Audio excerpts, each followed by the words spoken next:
পুরে একটি সমাবেশ করেছি। সেখানে প্রিয় সাংবাদিকবৃন্দ, শিল্পীবৃন্দ, গণ্যমান্য ব্যক্তিরা উপস্থিত ছিলেন। তারা অত্যন্ত আশা জাগানি অনেক কথা আমাদের উদ্দেশ্যে বলেছেন, যে কথাগুলো শুনে আমরা অনুপ্রাণিত হয়েছি, উৎসাহিত হয়েছি। আজকে আমি আমার নিজ জেলায় এসেছি আপনাদের অনুভূতি শোনার জন্য। যারা এই আন্দোলনে অংশগ্রহণ করেছেন, 48 ঘন্টা কেউ ছিলেন, হয়তো দুই একজন নাও থাকতে পারেন, এই স্বল্প সময় বা দীর্ঘ সময় যারাই ছিলেন তাদের অনুভূতি ঠিক কি, এটি একটি বিষয়। আমরা যে দীর্ঘদিন এই তিস্তা জনপদের 2 কোটি মানুষের জন আকাঙ্ক্ষা যেটা ছিল, যে তিস্তা পরের মানুষ, তিস্তা একসময় আমাদের মায়ের মতো ছিল, সেই তিস্তা ঘিরে একসময় রংপুরের এই অঞ্চলটা সমৃদ্ধশালী ছিল। সেটি তিস্তার করার গ্রাসে এখন দুধু বালুচর এলাকার মানুষ ছিন্নমূল, গৃহহীন, বসত বাড়িহীন, সংসারহীন হয়ে পড়েছে এই অঞ্চলের 5টি জেলার মানুষ। অতীতে অনেক রাজনীতি হয়েছে, আমরা অনেক আশ্বাসের বাণীও শুনেছিলাম, কিন্তু বাস্তবে কোনো কার্যকরী ভূমিকা রাখা হয়নি। দিনে দিনে অনেক সময় পার হয়েছে, বেলা অনেক গড়িয়েছে, কিন্তু জুলাই বিপ্লবের মধ্য দিয়ে একটি নতুন বাংলাদেশ আমরা পেয়েছি, যে বাংলাদেশের মধ্যে আমাদের মত প্রকাশের স্বাধীনতা আমরা পেয়েছি। আমরা কথা বলতে পারি, আমরা আন্দোলন করতে পারি, আমরা সমাবেশ করতে পারি, কিন্তু দীর্ঘ 16 বছর আমাদের সমাবেশ তো দূরের কথা, কথা বলার স্বাধীনতাও ছিল না, বলতে পারি না। যার জন্য জনগণের এত কাঙ্ক্ষিত একটি বিষয় নিয়ে আমরা কোনো সমাবেশ বা আন্দোলন তৈরি করতে পারি না। এই কারণে হয়তো আমাদের বিলম্ব হয়েছে, সেটি তো রাজনৈতিক কারণেই বিলম্ব হয়েছে। এখন পট পরিবর্তন হয়েছে, এখন আমাদের একটি সুবিধাজনক অবস্থার মধ্যে মত প্রকাশের স্বাধীনতা আমরা পেয়েছি। এইটাকে আমরা কাজে লাগাতে চাই। এই পরিকল্পনা যখন আমার মাথায় আসে, তখন আমি বিভিন্ন শ্রেণী পেশার মানুষের সঙ্গে মত বিনিময় করেছি। এখানে যারা উপস্থিত রয়েছেন তারা অনেকেই সেই মত বিনিময় সভাগুলোতে উপস্থিত ছিলেন। তারাও গুরুত্বপূর্ণ মতামত আমাকে দিয়েছেন।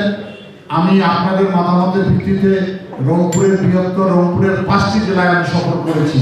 নীলফামারী, রংপুর, আমার নিজ জেলা লালমনিরহাট, কুড়িগ্রাম, গাইবান্ধা, কৃতজ্ঞতা প্রকাশ করি।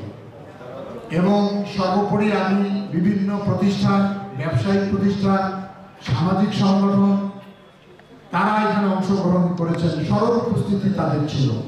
তারা বিভিন্ন ব্যানার নিয়ে গিয়েছেন ওখানে, তারা প্রচার করেছেন যে আন্দোলনের সঙ্গে আমরা একীভূত হয়েছি। কারণ করতে গেলে অনেক সময় দরকার হবে, কিন্তু এখন থেকে দাবিটা উচ্চারিত করলে আমি সব সময় বলি যে সরকার এই ক্ষমতায় আসুক আমাদের দাবি মানতে বাধ্য হবে। তো সে কারণে এই সরকারও আমরা তুলছি। ইতিমধ্যে আমাদের বন্ধু প্রতিম রাষ্ট্র চীনের রাষ্ট্রদূত আন্দোলনের পরের দিনেই সংবাদ সম্মেলন করে বলেছেন যে চীন অর্থায়ন করতে প্রস্তুত, সরকারের শুধু গ্রিন সিগন্যাল চায়। এরকম আরো অনেক বন্ধু রাষ্ট্র রাজি হয়েছে। আমাদের একটা টিমও কয়েকদিনের মধ্যে চীন যাবে। সবকিছু মিলায় আমার মনে হয় যে আমরা এটা জাতির কাছে তুলতে সক্ষম হয়েছি। দাবিটা যুক্তিসঙ্গত, যৌক্তিক দাবি। এই দাবির সঙ্গে তিস্তা পাড়ে 2 কোটি মানুষ জড়িত হয়েছে। কল্পনা করতেছি রমজানের পর আমরা আর একটা এরকম যুগান্তকারী কর্মসূচি বের করার চেষ্টা করতেছি। আলাদা ঢং, আলাদা সিস্টেমে হবে সে আন্দোলন, এবং সেই আন্দোলনে আপনারা সবাই অংশগ্রহণ করবেন এবং সহযোগিতা করবেন। কারণ এই মহল কাজে সহযোগিতা করলে নিজের আত্মা শান্তি পাবে, ভবিষ্যৎ বংশরা শান্তিতে থাকতে পাবে। বসে চাকরি করুক, সেটাই তো আমার চাওয়া। এখানে পর্যটন নগরী হয়ে উঠুক, এখানে হাউজিং হোক, এখানে স্যাটেলাইট শহর হোক, এখানে নৌযান চলাচল করুক, ব্যবসা বাণিজ্য রাস্তা প্রসারিত হোক, এটাই যেন আমাদের লক্ষ্য।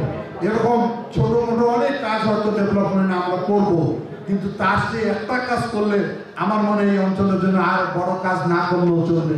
একটা কাজকে ঘিরে অন্য কাজ সংগঠিত হওয়া শুরু হবে। তখন বিমানবন্দরের দাবিটা আমরা না করলে অটোমেটিক বিমানবন্দর চালু হওয়া শুরু করবে।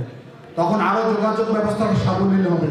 রেল লাইন চালু হয়ে যাবে আমাদের অঞ্চলে। যত যোগাযোগ ব্যবস্থা ভালো করতে পারবো তত এলাকার মানুষের উন্নতি হবে। যার জন্য অনেকে আমাকে বলে যে ভাই এত পরিশ্রম করতেছেন আবারও দৌড়াচ্ছেন, আমি বলে মনের আনন্দে দৌড়াচ্ছি। আমার ডাকে যে এত বিশাল জনগোষ্ঠী সারা দিবে 5 জেলার মানুষ, তারা যে রাত দিন চরের মধ্যে থাকতে পারবে, নিজের অর্থায়নে খেতে পারে, এটা অনেকেই বিশ্বাস করেনি। সেই বিশ্বাসকে ভঙ্গ করে যারা এই আন্দোলনের শরীর হয়ে যুগান্তকারী একটা পদযাত্রায় আমাদের সঙ্গে শরীর হয়েছে, তারাই হলো আগামী দিনে এই অঞ্চলের বীর সেনানী। তাদেরকে আমি ধন্যবাদ জানাই, কৃতজ্ঞতা প্রকাশ করি। এইটাই হলো একটি আন্দোলনের ধারাবাহিকতার আজকের আর একটা কর্মসূচি, কিন্তু এটা একটা কর্মসূচির অংশ, কিন্তু এটাকে আমরা বন্ধ রাখবো না। আর আমাদের যে স্লোগান, এটা আমাদের অব্যাহত চালিয়ে রাখতে হবে। জাগো, এটা আমাদের মনে প্রাণে।